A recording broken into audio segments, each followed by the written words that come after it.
पाटील यांच्या पुस्तकाचं प्रकाशन झालं वर्षी देखील त्यांनी येऊन हा प्रतिसाद दिला. काय वाटतं?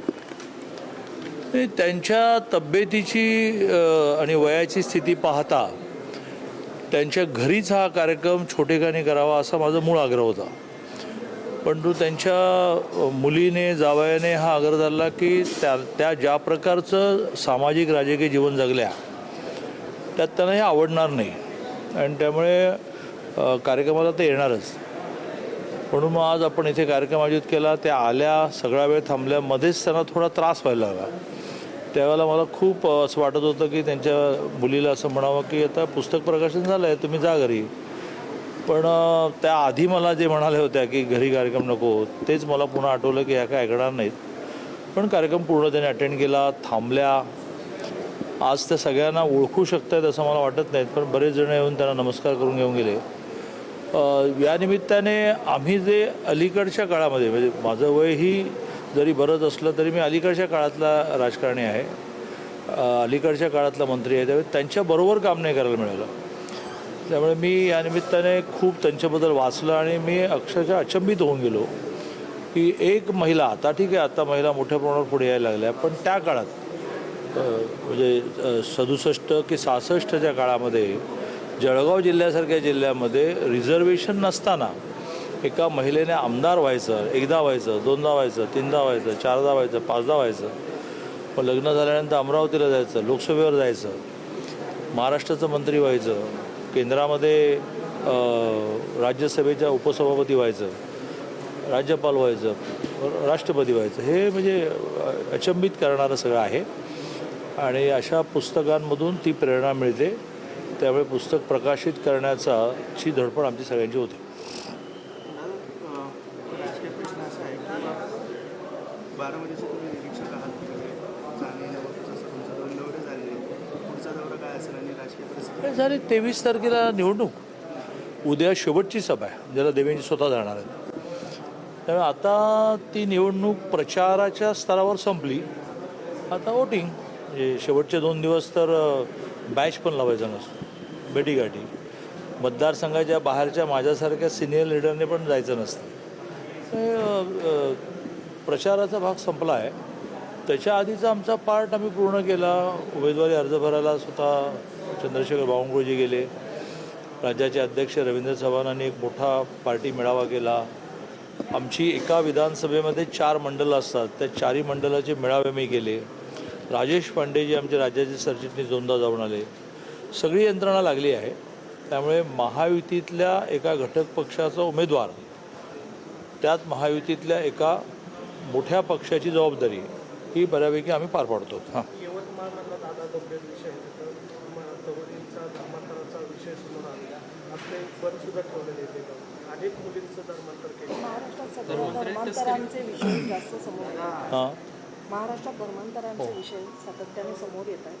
नाही, एक संवेदनशील मनाला त्रास व्हावा अशा प्रकारच्या घटना या सातत्याने घडत आहेत आणि कॉर्पोरेटमध्ये सुद्धा एखादी महिला सुरक्षित राहू शकत नाही. ज्या कॉर्पोरेटमध्ये राजकारण नसतं, धर्मकारण पण नसतं, तिथे पण बरं कॉर्पोरेट तिसऱ्याचीच, शोषण चौथाच करणार, म्हणजे काय मला काही कळायलाच मार्ग नाही. त्यामुळे हे सगळं मनाला वेदना देणारे विषय आहेत आणि संपूर्ण समाजाने हे जे नैतिक अधःपतन आहे आणि दुसऱ्या बाजूने हे जे धर्मांतरणाचं मोठं आक्रमण समोर येत आहे, ज्याची वेगवेगळी रूपं समोर येत आहेत, त्याची मोठी चिंता केली पाहिजे, ॲक्शन केली पाहिजे. परीक्षा शुल्क माफ करायचं, सवलत शुल्क मुलींचं निर्णय लागू आहे, मुलींना सवलत मिळते शिक्षण शुल्क. पण परीक्षा शुल्कामध्ये शिवाजीनगरचं एक कॉलेज आहे, इंजिनिअरिंग कॉलेज, त्या संस्थेचं आहे, त्यांनी असं फोटोवर लावलं आहे की ज्या विद्यार्थी म्हणजे इतर कुठले विद्यार्थी लाभ घेतात शिष्यवृत्तीसाठी, त्यांना दुष्काळाची शिष्यवृत्ती असेल, परीक्षा शुल्क असेल, असं सगळं मिळणार.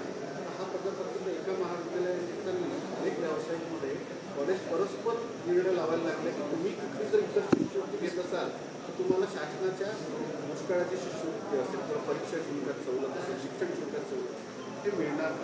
असं सर्रास सुरुवात मला नाव द्या, मी लगेच गाडीत बसल्या नाव काय नाही, बरं ठीक आहे, शिवाजीनगर. सगळीकडे चालू आहे दादा की आपण action सांगतो तुम्हाला, ज्या वेळेला आपण हा निर्णय केला की मुलींना आणि मुलांना 50% ट्युशन फी आणि एक्झाम फी, म्हणजे कॉलेजमधल्या 2 महत्त्वाच्या फीजमध्ये आपण 50%च्या ऐवजी मुलींना 100% माफी करू.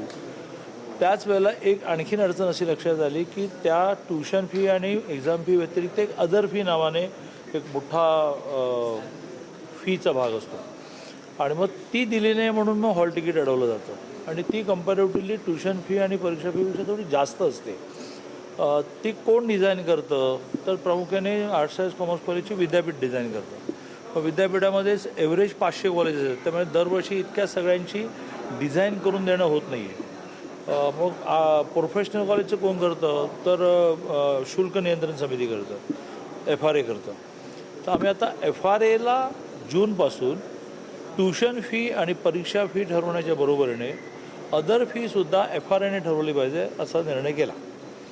त्यामुळे एक्स्ट्रा फी, जादा फी, कॉलेजमध्ये स्विमिंग टँक आहे त्याची फी, कॉलेजमध्ये स्विमिंग टँकचा मी फायदा घेत असेल तर मी भरेन ना, सगळ्यांना भरावी लागते. मग ती वाजवी नसते, अवाजवी असते. आता ती प्रोफेशनल कॉलेजेसपुरती FRA ठरवेल. असंही करता येईल का असा एक प्रयत्न चालला आहे. थोडं बजेटमध्ये कसं बसतं की जर ट्युशन फी आणि परीक्षा फी आम्ही भरतो तर मी अदर फी आम्ही डिझाईन केलेली सुद्धा आम्ही कॉलेजला रिएम्बर्स करण्याची स्थितीमध्ये आहोत का, याचा थोडा फायनान्शियल बोलून निर्णय करू, पण किमान ती वाजवी ठरावी असा प्रयत्न प्रोफेशनल कॉलेज बाबतीत करतो. विद्यापीठांना कंपल्सरी करतो की तुम्हाला दरवर्षी तुमच्या अंतर्गत येणाऱ्या 500-600 कॉलेजची ट्युशन फी आणि परीक्षा फी ठरते, अदर फी तुम्हाला ठरवून द्यावी लागेल. महिला आरक्षणावरून सत्ताधारीच पक्ष आंदोलन करत आहे. सुप्रिया सुळे म्हणतात की त्यांच्यावर ही वेळ का आली, दुटप्पी भूमिका आहे, त्यांच्याकडेच त्यांच्या सरकारच्या कोर्टात हा सगळा चेंडू होता. ममता बॅनर्जी 50% आरक्षण देऊ शकतात तर तुम्ही का नाही देऊ शकता? ममता बॅनर्जी जे 50% आरक्षण देतात स्थानिक स्वराज्य संस्थांत ते आपणही देतो. ममता बॅनर्जी विधानसभेत मी हात जोडून तुम्हाला सगळ्या पत्रकारांना विनंती करतो की तुम्ही प्रश्न विचारताना सुप्रिया सुळे काय म्हणाल्या ते त्यांचं अज्ञान दाखवत आहेत. तुम्ही प्रश्न विचारून तुमचं अज्ञान का दाखवत आहे. या देशामध्ये विधानसभा आणि लोकसभेमधलं 33% आरक्षण हे केवळ आणि केवळ लोकसभा आणि राज्यसभेमध्ये एकमताने नाही परंतु मेजॉरिटीने निर्णय होऊन राष्ट्रपतीच्या सहीने होतं. कसं काय ममता बॅनर्जी इम्प्लिमेंट करतील, ममता बॅनर्जी इम्प्लिमेंट करतात ते स्थानिक स्वराज्य संस्था आहे ते आपल्याकडेही आहे. पण ते थांबा त्यांचं संपू दे पहिला. याचं राजकारण केलं जातं तसं सत्ताधाऱ्यापर्यंत पण केलं जातं. कशाला राजकारण, कशाला करतायत सत्ताधारी असं त्यांचा प्रश्न आहे. कसलं राजकारण मला सांगा. किरण बेदी जे राजकारण करतायत, हां कुठे उभाटाच्या म्हणजे उद्धवजींच्या पार्टीच्या राज्यसभा ज्या सदस्य होत्या त्या राजकारण करतायत. हा कुठल्याही महिलेला आपल्या अस्मितेच्या दृष्टीने ठेस पोचली. आम्हाला विधानसभा आणि लोकसभेमध्ये प्रतिनिधित्व मिळणार होतं, त्याला विरोधकांनी रोख दिली असा विषय आहे. आणि आम्ही आंदोलन करत नाही आहोत. आम्ही आंदोलन कुठे करतो, आम्ही आक्रोश म्हटलं. हा जो महिलांचा आक्रोश आहे की तुम्ही आम्हाला विधानसभेमध्ये आणि लोकसभेत जाण्यापासून रोखलं, त्यामुळे ह्या मुळात कोणाच्या विरुद्ध मोर्चा नाही आहे, हा आक्रोश मोर्चा आहे. आता कमव शिकामध्ये तुम्ही मुद्दा आणला होता, CSR आणला पैसे हो तर ते कुठपर्यंत आलं आपल्या नाही मी माझ्या लेवलला चंद्रकांत सरस्वती बच्चू पाटील 10 कॉलेजेसमध्ये देतो. मला तर आनंद आहे. अगदी दर महिन्याला त्या कॉलेजचं बिल माझ्याकडे येतं की त्या कॉलेजमध्ये किती मुलींना तुम्ही एव्हरेज 2,000 रुपये देण्यासाठी काम दिलं पाहिजे आणि त्याचं मी रिएम्बर्समेंट करतो. आता विद्यापीठांना आणि कॉलेजेसना आम्ही म्हणणार आहोत की तुम्ही CSR गोळा करा, पण आम्ही आमचं कॉन्ट्रिब्युशन देतो ना, ते आम्ही ठरवतो आहे. साधारणतः 100 कोटी दरमहा लागतील, 1000 कोटी 10 महिन्याला लागतील. 10 महिन्याचं वर्ष म्हणायचं असतं. त्यात सरकार बजेटमध्ये काही पैसे देऊ शकतं का, विद्यापीठाच्या बजेटमध्ये काय टाकू शकते, कॉलेजच्या बजेटमध्ये काय टाकू शकते का. आणि कॉलेजेसने हा पैसा जो मिळेल, सरकार विद्यापीठं आणि स्वतःचं स्वनिधी असतो, त्या व्यतिरिक्त CSR गोळा करावा. पण त्या कॉलेजला जेवढ्या मुलींनी 100, 200, 500 मुलींनी इच्छा व्यक्त केली की मला महिन्याला 2,000 मिळाले. हे जे तुम्ही 2,000 म्हणताय, आता विद्यापीठ 40 रुपये तासाप्रमाणे बहुतेक 40 रुपये तर काही जणांना 800 नाही त्याच योजनेला आपण स्ट्रेंथन करतो.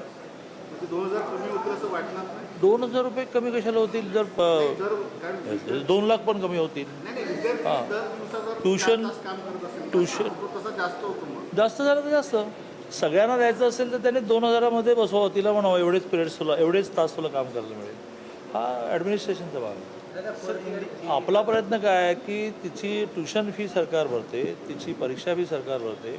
प्रयत्न असा चालला आहे की अदर फी मुळात कंट्रोलमध्ये याव्यात आणि त्याही सरकार भरू शकेल का, ट्युशन फीच्या पोटात टाकता येईल का, असा प्रयत्न झाला. हॉस्टेल फार नॉमिनल चार्जेसला असतं. जिला हॉस्टेल मिळत नाही तिला दरमहा 6,000 म्हणजे वर्षाला 10 महिन्याचे 60,000 निर्वाह भत्ता मिळत असताना हे 2,000 रुपये तिला कॉलेजमध्ये अन्य काही कॉन्ट्रीब्युशन द्यावं लागतं. कुठे मुली मैत्रिणींबरोबर कुठेतरी हॉटेलिंग जायला लागतं. कधी कधी काही मुलींना घरी पाठवावं लागतं. अशाला उपयोगी पडेल. ते एखाद्या तुम्ही म्हणतात असं तिची कष्टाची तयारी आहे, मला 5 मिळाले पाहिजे, तर विद्यापीठाची देण्याची तयारी असेल त्यांनी द्यावी. 2,000 मिनिमम तिला मिळावेत हा प्रयत्न. वरती किती पडतो? किती किती